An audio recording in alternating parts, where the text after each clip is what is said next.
नमस्कार, बहुत स्वागत है आप सभी का न्यूज वन इंडिया में और मैं हूं आपके साथ श्रेया पाल। चलिए शुरुआत करेंगे इस वक्त की तमाम बड़ी और अहम खबरों की। इस वक्त की बड़ी अपडेट लखनऊ से, जहां निषाद पार्टी ने अन्य राज्यों में सीटें मांगी। राजस्थान, मध्य प्रदेश और छत्तीसगढ़ विधानसभा चुनाव में सीटें मांगी। एनडीए गठबंधन के सहयोगी भी दूसरे राज्यों में सीटें मांग रहे हैं। तो वहीं निषाद पार्टी के अध्यक्ष डॉक्टर संजय निषाद ने भी अपनी सीटें मांगी है। तो वहीं बीजेपी के राष्ट्रीय महामंत्री सुनील बंसल से मुलाकात कर रखी है बात और संजय निषाद पार्टी को राष्ट्रीय स्तर पर ले जाने की तैयारी में जुटे। तो इस वक्त की बड़ी अपडेट आप तक पहुंचा रहे हैं, जो आपको बताते चले कि अब जिस तरह से देखे, चाहे वो अगर छत्तीसगढ़ विधानसभा चुनाव हो, राजस्थान हो, मध्य प्रदेश हो, उसको लेकर सभी पार्टियां सीटों की मांग अब रखने लगी है। और निषाद पार्टी ने अन्य राज्यों में अपनी सीटों के लिए मांग रखी है, चाहे बात राजस्थान की हो, मध्य प्रदेश की हो और छत्तीसगढ़ की हो, क्योंकि विधानसभा चुनावों के लिए आगे की जो सीटें हैं वो मांग की जा रही है निषाद पार्टी की तरफ से। इसके साथ ही साथ एनडीए गठबंधन के सहयोगी भी दूसरे राज्यों में सीटों की मांग कर रहे हैं। तो वही निषाद पार्टी के जो अध्यक्ष हैं डॉक्टर संजय निषाद, इन्होंने सीट की मांग की है और बीजेपी के राष्ट्रीय महामंत्री सुनील बंसल से मुलाकात भी की है और उनसे बातचीत की है सीटों को लेकर कि क्या कुछ आगे रहेगा, किस तरह से सीटें मिलेंगी, क्योंकि उनकी तरफ से ये मांग की गई है संजय निषाद की तरफ से कि आगामी जो विधानसभा चुनाव, चाहे वो राजस्थान का हो, छत्तीसगढ़ का हो, मध्य प्रदेश का हो, इन तमाम राज्यों के विधानसभा चुनावों के लिए अपनी सीटों की मांग रखते हुए नजर आए, क्योंकि अब संजय निषाद पार्टी को राष्ट्रीय स्तर तक ले जाने की जो तैयारी है वो करते हुए नजर आ रहे। तो इस वक्त ये बड़ी अपडेट आप तक पहुंचा रहे हैं, जो आपको बताते चले कि अब जिस तरह से देखें कि आगामी चुनावों के मद्देनजर रखते हुए निषाद पार्टी के अध्यक्ष की तरफ से सीटों की मांग की जा रही है और उन्होंने बीजेपी के महामंत्री सुनील बंसल से भी मुलाकात की है। हमारे साथ हमारे सहयोगी अश्वनी द्विवेदी फोन लाइन पर जुड़ गए हैं और ज्यादा जानकारी के लिए। अश्वनी, क्योंकि अब जिस तरह से देखें कि निषाद पार्टी की तरफ से अब लगातार सीटों की मांग की जा रही, क्योंकि आगामी जिस तरह से देखें विधानसभा चुनाव करीब है, चाहे वो राजस्थान हो, छत्तीसगढ़ या मध्य प्रदेश के लिए मांग करते हुए सीटों की नजर आ रहे हैं। बिल्कुल बता दें आपको कि जैसे जैसे चुनाव नजदीक आ रहे हैं वैसे वैसे कहीं ना कहीं जो सहयोगी पार्टी एनडीए की हैं वो कहीं ना कहीं चाह रहे हैं कि उनकी जो सीटों का बंटवारा होना है वो हो जाए, उनको क्या कुछ मिलना है वो पता चल जाए। जिस तरीके से घोषित का चुनाव हुआ, पहले ओम प्रकाश राजभर की संभावनाएं थी कि उनको ज्यादा सीट मिलेगी, लेकिन जो परिणाम घोषित किया है उसके बाद कहीं ना कहीं ओम प्रकाश राजभर वो भी बैकफुट पे आ गया। और ऐसे में अब एनडीए में उत्तर प्रदेश में खासतौर से निषाद पार्टी अपने आप को मजबूत स्थिति में मान रही है और कहीं ना कहीं उसी के चलते कहीं ना कहीं जो टिकट है वो जो सीटें हैं वो मांग रही।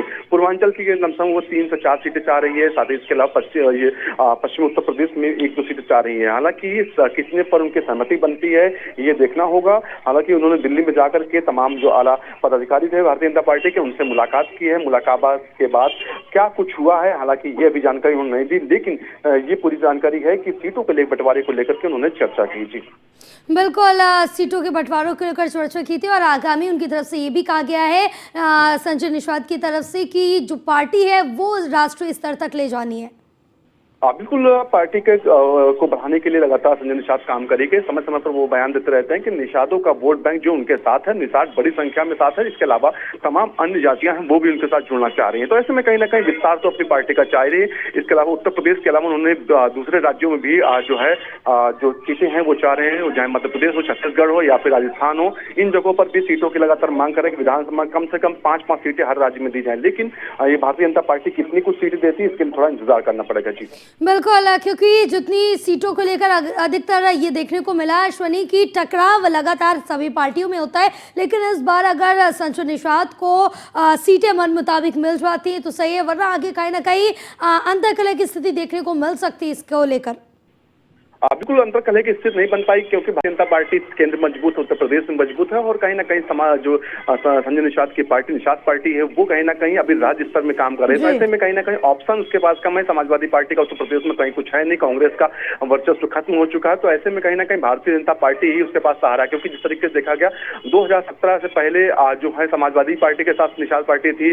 गोरखपुर में उपचुनाव हुआ था मुख्यमंत्री योगी आदित्यनाथ के सीट छोड़ने के बाद में लोकसभा पर, तो उसके बाद कहीं ना कहीं उनके बेटे ने वहां से चुनाव जीता, लेकिन उसके बाद समाजवादी पार्टी जैसे जैसे नीचे आती गई वैसे वैसे उनसे दूरी बनती गई और आज वो भारतीय जनता पार्टी के कंधे से कंधा मिलाकर चल रहे हैं। हालांकि लोगों का ये भी कहना है कि आज जो कुछ भी है ताकत जितनी भी संजय निषाद के पास है वो सिर्फ और सिर्फ भारतीय जनता पार्टी की है। जी बिल्कुल अश्विनी, लेकिन इस बीच अगर सीटें कम मिलती तो उससे भी संतोष कहीं ना कहीं करना पड़ सकता है। फिलहाल तमाम जानकारी साझा करने के लिए अश्विनी बहुत शुक्रिया आपका।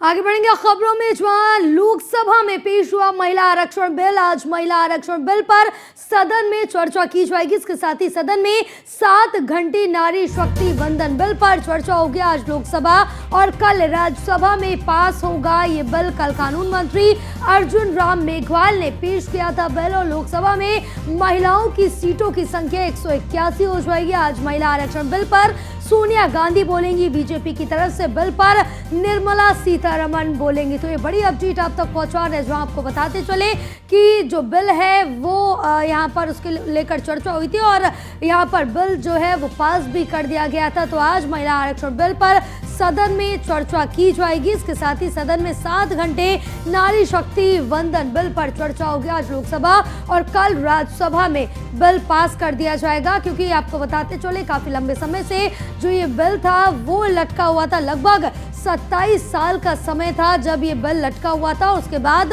कल जाकर इस पर चर्चा हुई और पास किया गया और 33% आरक्षण पर यहाँ पर सहमति बनी, जिसको लेकर आज लोकसभा में तो कल राज्यसभा में बिल पास कर दिया जाएगा। लेकिन अब यहाँ पर चर्चा का विषय ये भी होता है और कई तरह की यहाँ पर सवाल भी उठते नजर आ रहे हैं, क्योंकि आगामी जो विधानसभा चुनाव है तब तक लागू होना काफ़ी ज़्यादा मुश्किल हो जाएगा। क्योंकि सबसे पहले यहाँ पर परिसीमन समिति का गठन करना काफ़ी ज़्यादा अनिवार्य हो जाता है और परिसीमन 2026 तक लगभग कंप्लीट किया जा सकता है अगर जनगणना हो जाती, क्योंकि अभी तक 2021 की जनगणना नहीं हो पाई है, जिसके मद्देनजर रखते हुए 2011 की जनगणना के हिसाब से अभी परिसीमन नहीं गठित किया जा सकता, जिसको लेकर अभी कहीं ना कहीं इसमें लंबा समय लग सकता है। लेकिन आगामी आपको बताते चले कि जो ये लोकसभा चुनाव है इसके अगले वाले यानी कि 2029 तक जरूर लागू हो सकता है। हमारे साथ हमारे सहयोगी पीयूष तिवारी लाइव जुड़े हुए हैं। पीयूष, क्योंकि आप जिस तरह से देखा जाए कि कल लोकसभा में महिला आरक्षण जो बिल था वो पेश किया गया, उसके बाद यहाँ पर इस पर सहमति भी बन गई, लेकिन आज इसको लेकर चर्चा होगी आज लोकसभा में तो कल राज्यसभा में पास कर दिया जाएगा। काफ़ी ज़्यादा महत्वपूर्ण है, लेकिन अगर इसका यहाँ पर महत्व देखें कि अभी से ये लागू होगा, क्योंकि बहुत से लोगों को ये लग रहा है कि चर्चा हो गई, यहाँ बिल पास हो गया और बिल लागू कर दिया जाएगा, यानी कि 33% जो आरक्षण है वो मिलने लगेगा। लेकिन कब से मिलेगा, कैसे मिलेगा? बिल्कुल, अगर हम बात करें कि आपने देखा कि एक लंबा ये सफर रहा जिसमें कई बार लोकसभा और राज्यसभा में इस बिल को पेश कराने की कवायद जो है वो कहीं न कहीं की गई है। पिछली बार भी आपने देखा किस तरीके से अन्य जो सरकारें थी उन्होंने भी कोशिश की कि इसको पास कराया जा सके, लेकिन जिस तरीके से तमाम कुछ ऐसी पार्टियां हैं जिन्होंने विरोध किया, अध्यक्षता में बैठक होती है और केंद्रीय कैबिनेट की बैठक में इस बिल पर मुहर लगती है। उसके बाद कल आपने देखा कि केंद्रीय जो मंत्री हैं अर्जुन राम मेघवाल की ओर से ये बिल पेश किया जाता है। सबसे बड़ी बात है कि आज करीब 7 घंटे के आसपास लोकसभा में बहस होगी और बहस इस बात को लेकर होगी कि इस बिल में क्या कुछ प्रावधान किए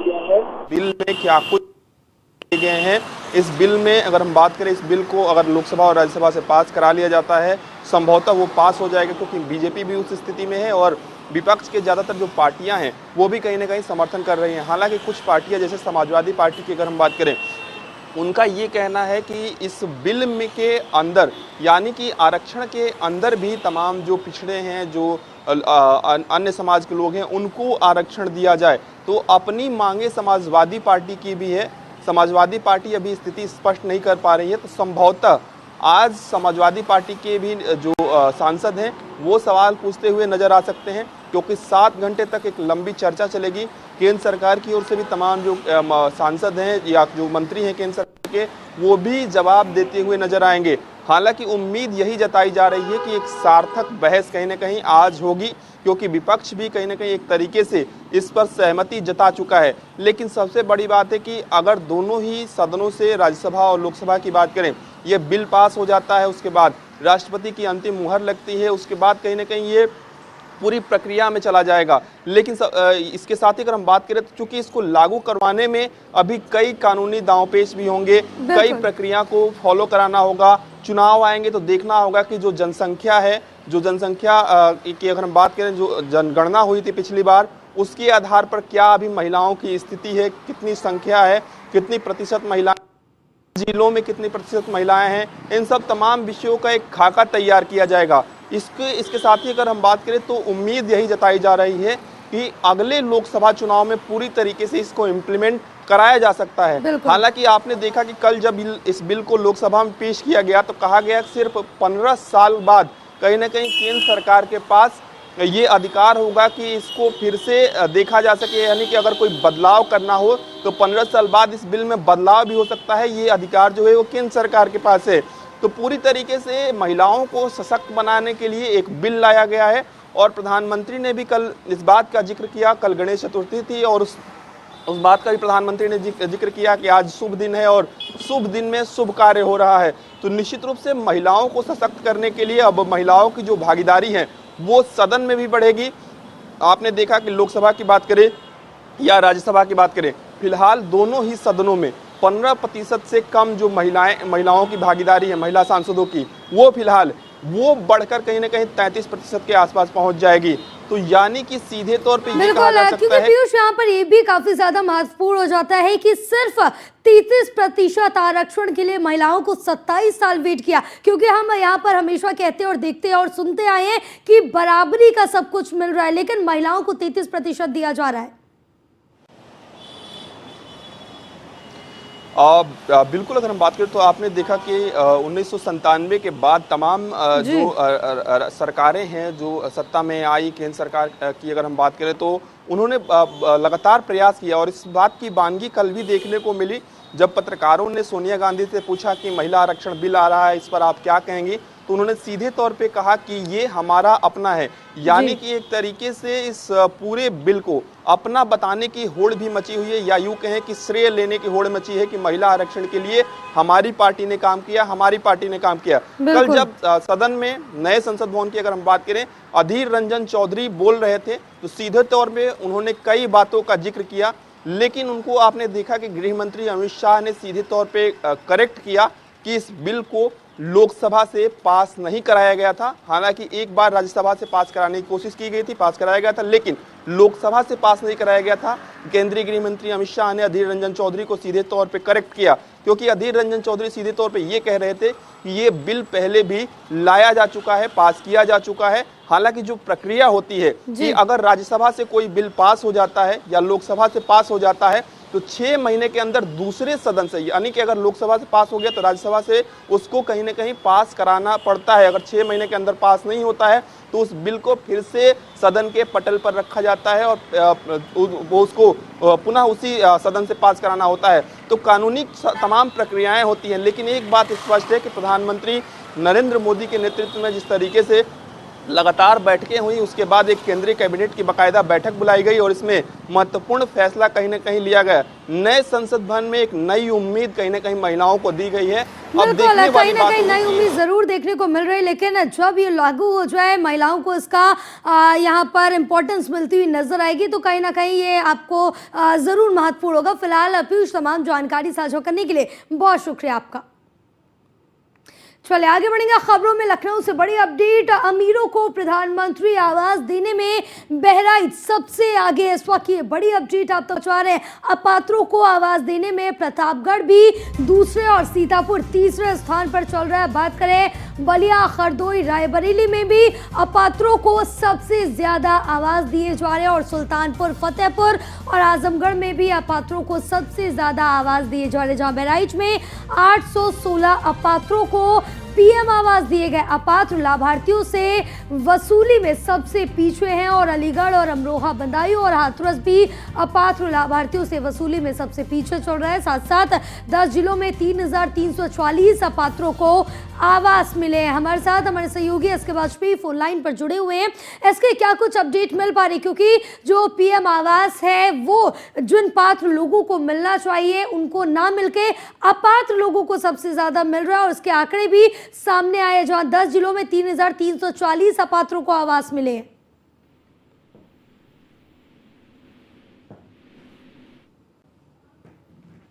इसके आप तक आवाज पहुंच रही है हमारी? चलिए दोबारा से संपर्क साधेंगे, लेकिन उस बीच बड़ी अपडेट आप तक पहुंचा रहे हैं, जो आपको बताते चले कि अपात्र लाभार्थियों को लगातार वसूली में सबसे पीछे अलीगढ़ और अमरोहा है। साथ साथ बदायूं और हाथरस भी अपात्र लाभार्थियों से वसूली में सबसे पीछे चल रहा है, क्योंकि अब लगातार जो पीएम आवास मिल रहे हैं वो अपात्रों को सबसे ज्यादा मिल रहे हैं। जो पात्र लोग हैं, जो गरीब लोग हैं, जिनको मिलना चाहिए उनको ये पीएम आवास नहीं मिल पा रहे हैं और इसके साथ साथ अमीरों को मिल रहा है। चाहे बात हो बलिया, हरदोई, रायबरेली में तो अपात्रों को सबसे ज्यादा आवास मिले हैं। सुल्तानपुर, फतेहपुर और आजमगढ़ में भी अपात्रों को सबसे ज्यादा आवास मिले हैं। बात करें बहराइच में तो 816 अपात्रों को पीएम आवास दिए गए।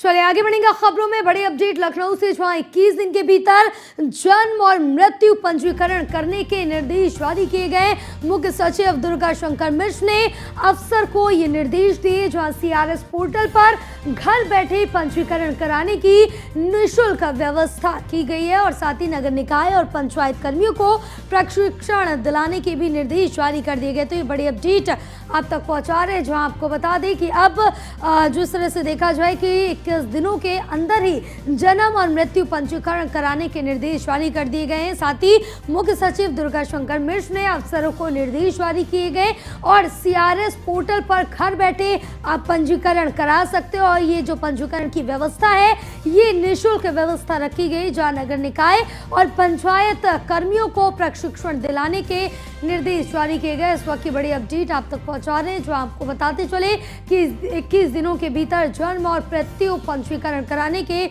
निर्देश जारी कर दिए गए। मुख्य सचिव दुर्गा शंकर मिश्र ने अफसरों को ये निर्देश जारी किए गए। इसके साथ साथ सीआरएस पोर्टल पर घर बैठे पंजीकरण कराने की निःशुल्क व्यवस्था की गई है। इस वक्त की बड़ी अपडेट आप तक पहुंचा रहे हैं। नगर निकाय और पंचायत कर्मियों को प्रशिक्षण दिलाने के निर्देश भी जारी किए गए।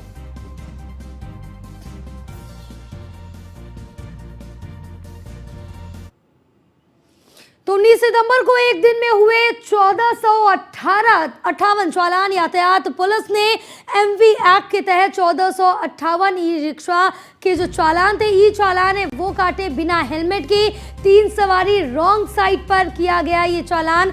सबसे अधिक हेलमेट ना पहनने वालों के चालान हुए। इस वक्त की बड़ी खबर आप तक पहुंचा रहे, क्योंकि अब जो एक दिन में चालान काटे गए हैं उसकी संख्या है 1458, यानी कि 1458 सिर्फ एक दिन में, यानी कि 19 सितंबर को ये चालान काटे गए। और ये चालान उन लोगों के थे जिन्होंने हेलमेट नहीं लगाया था, 3 सवारी ड्राइव कर रहे थे, बाइक पे रॉन्ग साइड पर चल रहे थे। तो इन सभी के मद्देनजर रखते हुए ये चालान काटे। साथ साथ जो सबसे ज़्यादा चालान कटे वो हेलमेट ना पहनने वालों के चालान कटे। तो एक दिन में 1458 लोगों के चालान कटे।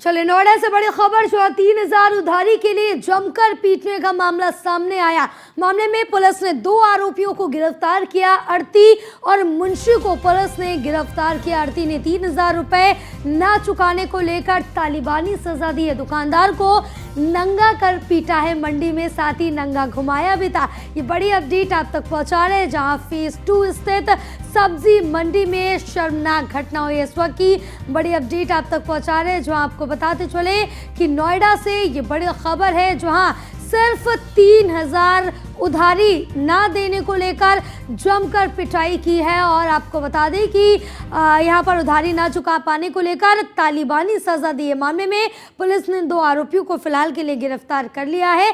आरती और मुंशी को पुलिस ने गिरफ्तार किया। आरती ने 3000 रुपए ना चुकाने को लेकर ये तालिबानी सजा दी है। दुकानदार को नंगा करके पिटाई की है और मंडी में नंगा घुमाया है। तो फेज 2 स्थित सब्जी मंडी में ये शर्मनाक घटना हुई है। तो बड़ी अपडेट आप तक पहुंचा रहे हैं।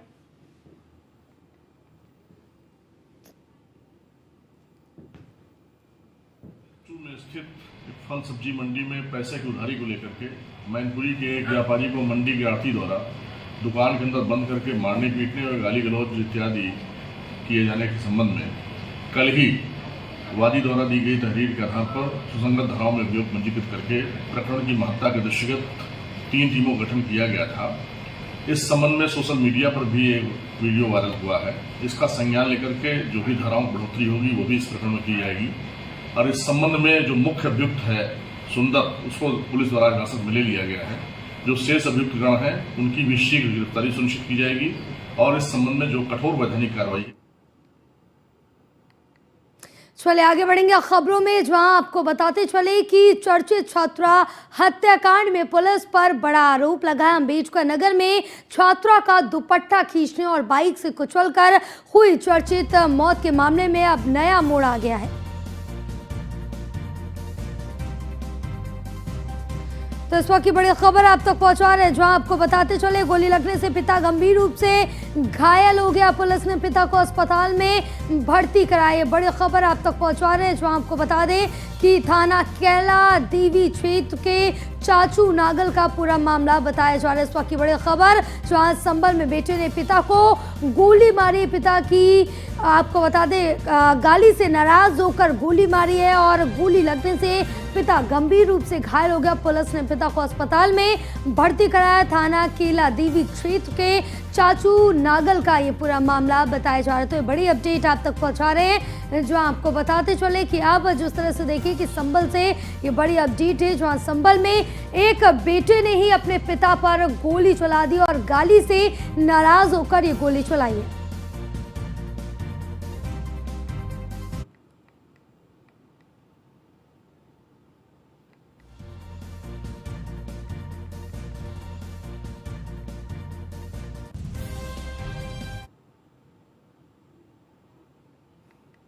चलिए आगे बढ़ेंगे खबरों में। चर्चित छात्रा हत्याकांड में पुलिस पर बड़ा आरोप लगा है, जहां अम्बेडकर नगर में छात्रा का दुपट्टा खींचने और बाइक से कुचलकर चर्चित मौत के मामले में अब नया मोड़ ले लिया है। मृतक छात्रा के पिता ने सीसीटीवी फुटेज के आधार पर मुख्य आरोपी को पुलिस की पकड़ से दूर होने के बयान से जहां पुलिस के कार्यशैली पर बड़ा सवाल कर रही है, तो वहीं दूसरी ओर जेल भेजे गए आरोपी शहबाज और अरबाज के पिता जमाल ने भी पुलिस पर गंभीर आरोप लगाए। उन्होंने पुलिस पर आरोप लगाते हुए कहा है कि पुलिस मामले में मुख्य आरोपी को बचा रही है, जहां सीसीटीवी फुटेज में हमारे लड़के नहीं है। पुलिस ने फर्जी तरीके से गिरफ्तार कर जेल भेज दिया। इसके साथ ही वहीं जनपद दौरे पर आए आईजी रेंज अयोध्या ने कहा कि पूरे मामले में जांच कर कार्रवाई की जाएगी और इसका दावा करते हुए नजर आए। क्या दूसरे से एक्सीडेंट हुआ, लेकिन हमारे लड़कन का फंसा दिया गया जानबूझ के। गरीब जान के खाली फंसा दिया गया है और जे वक्त दोखी है वो बहन वैसे पड़ा है। सब एकदम बहुत परेशान हमारे लोग हैं। हमारे लोग का न्याय चाहिए और किसी वापस कहीं तो न्याय दे दे हमारे लोग का। गरीब क्यों नहीं है हमारे लोग बच्चे, हमारे 5 लड़के हैं। सब छोटे छोटे। सीसीटीवी वायरल हुआ है, उसमें आपके बच्चे हैं कि नहीं है? नहीं, हमारे बच्चे एक को नहीं, हमें फोटो नहीं है था। एक बच्चे फोटो नहीं। क्या नाम है? कारबाज है, सहबाज है। 2 गाड़ी पर 2 लोग थे, 4 लोग। तो अभियुक्त है मुन्नू, पिता का नाम सलीम, रामपुर बेनीपुर। वो हमसे कह रहे हैं कि हम गिरफ्तार करेंगे उनको। हमने कहा जब हम गलती से एक का तहरीर छूट गया हमारा, 3 एक हम दिए थे, मेन आरोपी का छूट गया है, मुन्नू सलीम का।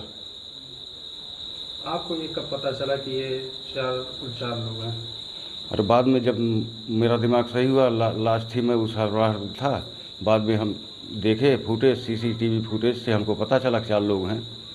मुख्य आरोपी तो वही बचा है, अभी 3 गिरफ्तार हुए हैं, मुख्य आरोपी अभी बचा।